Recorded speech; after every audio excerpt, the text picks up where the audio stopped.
You can take a pass here, by the way. But I was thinking we have a few more minutes left since I'm driving. So I'm trying to keep on the clock. But we started with the social media thing and the climate in our country today. I don't want to polarize anything because I'm neither a Republican or a Democrat. I'm a Christian. I believe in Jesus Christ, and he's my king, and I live in his government. But I do have eyes, and I do have ears, and I do have a heart. And I look at, you know that I'm married to a very beautiful woman from Mexico. And so I've grown up in the last 22 years with folks that were immigrants. And I've watched their progression as they came across. And not all of them have made it across into citizenship yet. And so we have fears on that side there.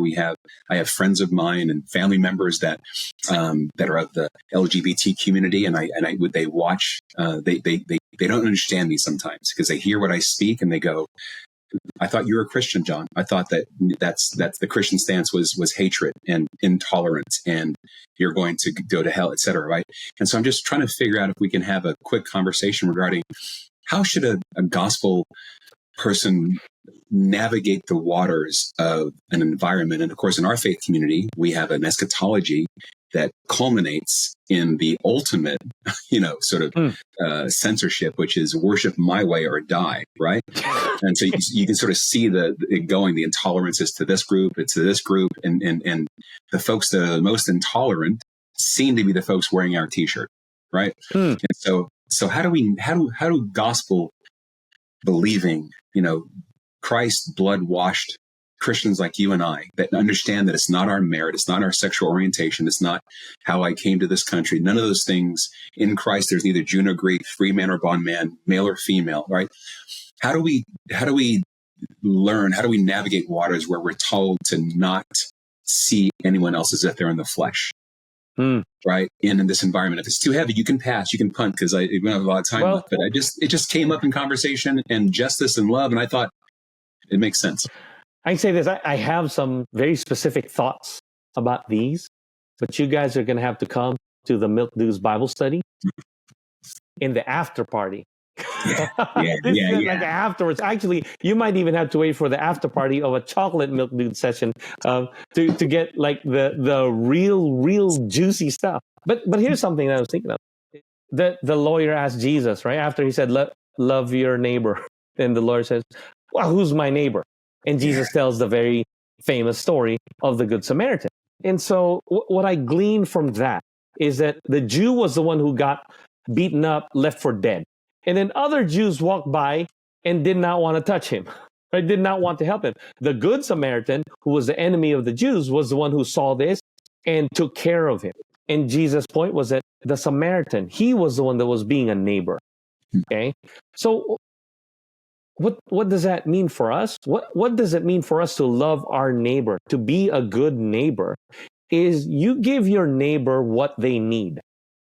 Just like the Samaritan gave the Jew what he needed, regardless of they had political differences, they had religious differences, like all the stuff. Economic differences. Right? Yes, all the stuff you don't talk about at Thanksgiving dinner, they had that, right?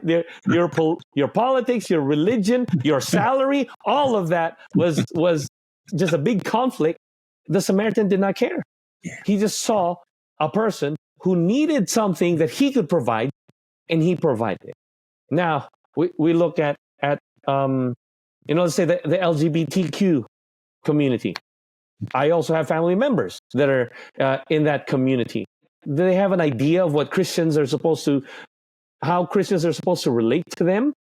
Probably. But then all these years, we never talk much about Christianity because they know I'll talk theology and they don't want to talk about theology, right? And is theology really what they need? Probably not, right? What they need is the theo of theology. They need God. They need, and I'm not saying like, well, you need God because you're going to hell, right? Yeah, no. They need to know who God is. They need to have a friend in God. They need to see God as a friend. How about that? Or how about this? They need to see God in my reflection of God. Yes, right? yes. Right? God like I'm the mirror. Yes. That's what it is. I mean, the Jew, did he look at the Samaritan and say, well, Samaritan, I don't think I want your help? Yeah.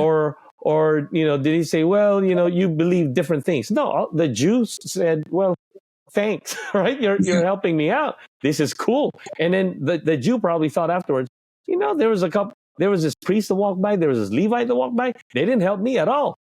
But the Samaritan, who I'm supposed to hate, he was a pretty nice guy. Maybe I need to change my mind about certain things, right? And can we do that to people who have a certain idea, a certain preconception about what Christians are supposed to be like?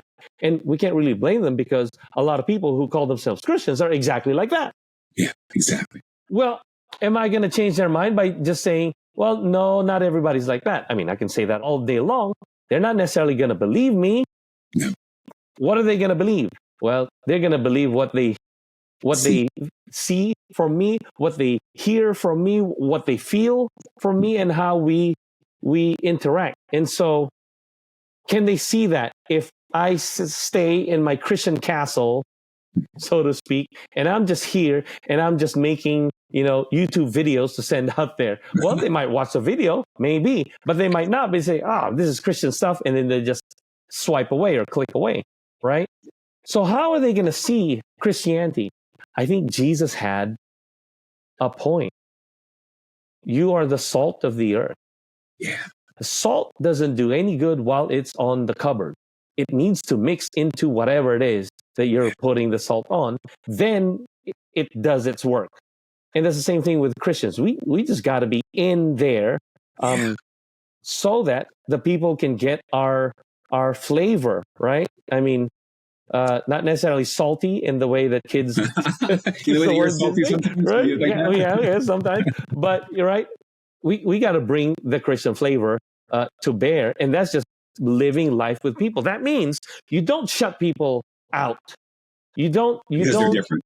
Because they're different, because they disagree with you. In fact, as a Christian, if you are truly a Christian that is, a light that is set on the hill, and you got the light of God, you have the gospel, you have some good news that people need to hear, well, then all the more you want to share this with people. And the only way to do that is to be there with the people. Right. The parable you talk to actually has that exact point in there. If you take away the social and economic and even the nationality of the individual participants, what you end up having is a very wounded individual. And all of us are wounded in some way, shape, or form. You can see some of the wounds easier than others, but we're all have been fallen short of the glory of God. We don't reflect His character. We have childhood trauma. We have triggers. We have things that have vexed us and created wounds inside of us, and then we need healing, right? And the hero in the story, the Samaritan, if we just take away his title, how did he interact with said wounded person? He brought him salve for his wounds. He met his needs. So he took him. He had bandages. He had oil. He took him on his donkey to the hotel where he needed to rest. Right. And so I think your analogy has exactly that. Yeah, he said to the hotel manager, if he runs up the charges, I'm going to pay you when I come back. Yeah, and that's, I think, so instructive. I love that you answered my sort of question instead of punting, although you punted a little bit. But you did the parable, which is actually in the lesson, because it actually brought us to the lesson before we close. And that's such a great thing about how to interact with. We're wounded. And so some of the members of these communities, by definition, are wounded. That's why they have their communities, right? Because they have a particular wound, right? And so we in our churches, our pews, we don't mind this wound or that wound, but not that wound. That wound won't do, right? That wound of prostitution, don't come up in here. A little greed, that's fine, right? And so we have this wounded individual, and when Christ tells us, how do you deal with this wounded individual? No matter how they're wounded, you meet their needs, right? Yeah. And who is the answer to every question? Who is the balm in Gilead? Who is the medicine for all of mankind's woes? You said it earlier, right? It's the Theo in theology. Right. It's Jesus. That's why we lift up the cross. Well, you mentioned there's a lot of immigration stress. That's on me. And I got to say, I'm going to share out to the internet. I had my own immigration woes. Back when I was a kid, I was an illegal immigrant, and we never called the cops, no matter what happened, because we were afraid we were going to get dragged away.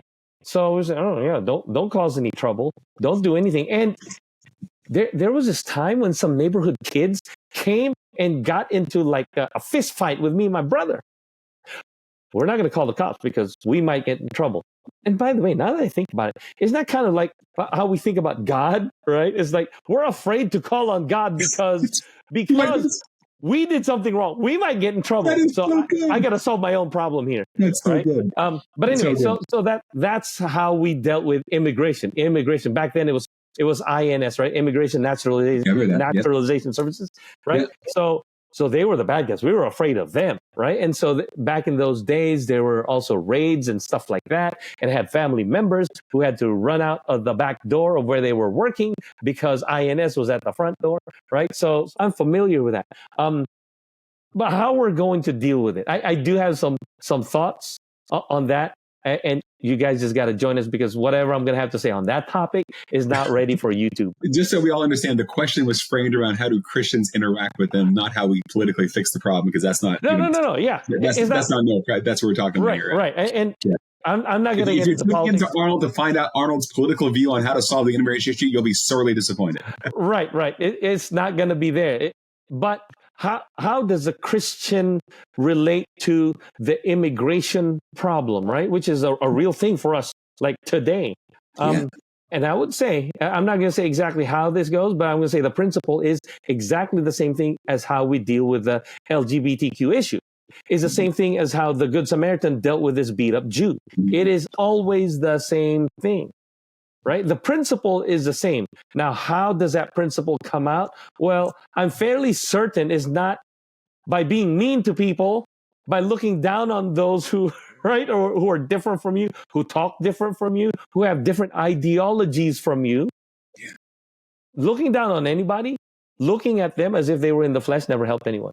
Right? So that's not how to do it. So it's the same solution. But if you guys want to know specifics on how I think that happens in real life, join us in After Party. Hey, do we want to do a Milk Dudes immigration issue? Oh, wow. Well, we'll talk offline, but that's interesting, right? We can, right? Okay. We'll see. So, maybe I'll talk about it there. Okay. Yeah. It'd be so cool.